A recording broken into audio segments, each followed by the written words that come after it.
ஆண்டவராகிய இயேசு கிறிஸ்துவின் நாமத்தில் காலை வாழ்த்துக்கள். இன்றைய மன்னா, என்னிடத்தில் அன்பு கூர்ந்து அவர் கற்பனைகளை கை கொள்ளுகிறவர்களுக்கோ 1000 தலைமுறை மட்டும் இரக்கம் செய்கிறவராய் இருக்கிறேன்.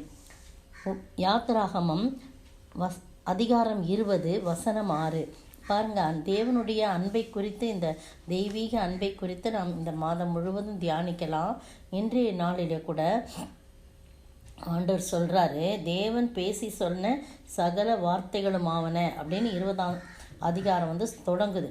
அவர் தான் சொல்கிறார்.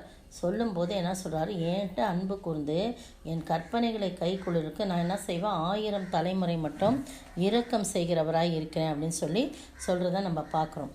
ஒவ்வொரு நாளும் அவரிடத்துல நம்ம என்ன பண்ணணுமா, அன்பு கூறணுமா.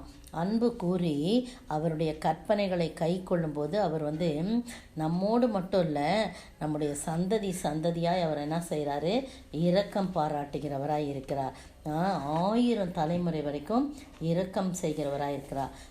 இதே யாத்திராகமம் 34:7 இப்படி அவரிடத்துல அன்பு கூறுகிறவர்களுக்கு இரக்கங்களை காக்கிறவராய் இருக்கிறார் என்று சொல்லி போடப்படுது. இரக்கங்களை காக்கிறார், இரக்கம் செய்கிறவராய் இருக்கிறார். இரக்கம் செய்து அந்த இரக்கத்தை காக்கிறவராக இருக்கார். இதே பகுதி உபாகம் 5:10, 7:9 சொல்லப்பட்டிருக்கு. நீங்கள் வாசித்து பாருங்கள். உபாகம் 5:10 அதே தான், என்னிடத்தில் அன்பு கூர்ந்து என் கற்பனைகளை கை கொள்ளுகளுக்கோ 1000 தலைமுறை மட்டும் இரக்கம் செய்கிறவராக இருக்கேன்னு சொல்லி உபாகம் 5:10 போட்டிருக்குது.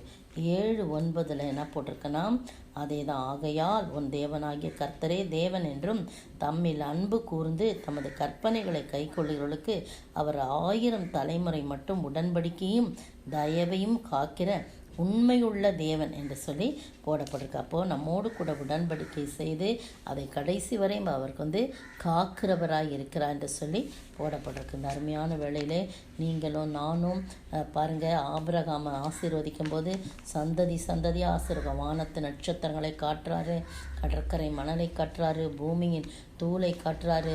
இப்படிலாம் காட்டி என்ன செய்கிறாரு, அவர் அவ்வளோ வம்சம், உன்னுடைய வம்சத்தை நான் அப்படிலாம் ஆசீர்வதிப்பேன்.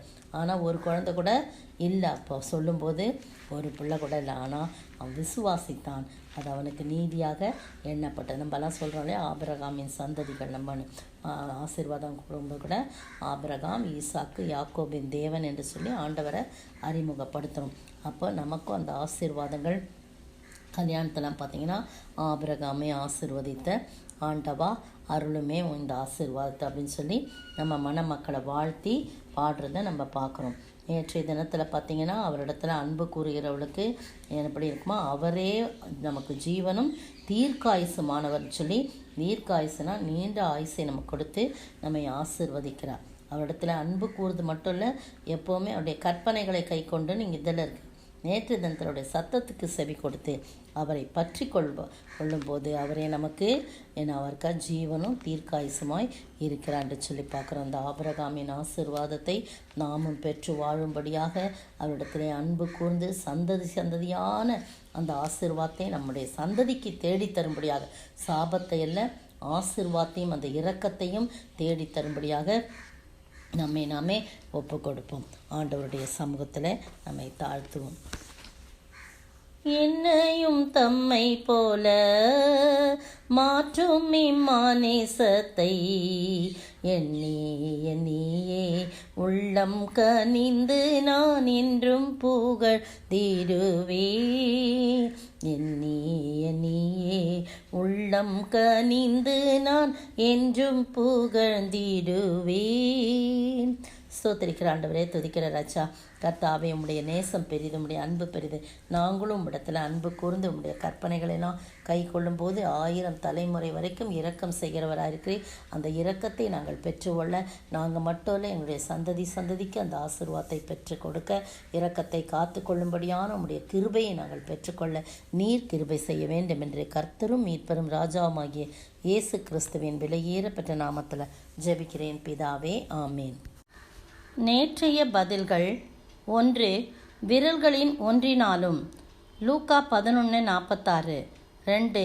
மின்னல் வானத்தில் ஒரு திசையில் தோன்றி மறு திசை வரைக்கும் பிரகாசிக்கிறது போல, லூக்கா 17:24. 3. பரிபூரணத்தினால் கிருபையின் மேல் கிருபை பெற்றோம். யோவான் 1:16. 4. சாலீம், அகினோன், தண்ணீர், ஞானஸ்நானம். யோவான் 3:23. இன்றைய கேள்விக்கான விடை உபதேசம் பண்ணுகிற போது தர்ம பெட்டி. யோவான் 8:20. இயேசு அவர்களை நோக்கி, நீங்கள் என்னவாய் இருந்தால் அல்லது எப்படி இருந்தால் உங்களுக்கு பாவம் இராது என்று சொன்னார். இயேசு அவர்களை நோக்கி, நீங்கள் எப்படி இருந்தால் உங்களுக்கு பாவம் இராது என்று சொன்னார்.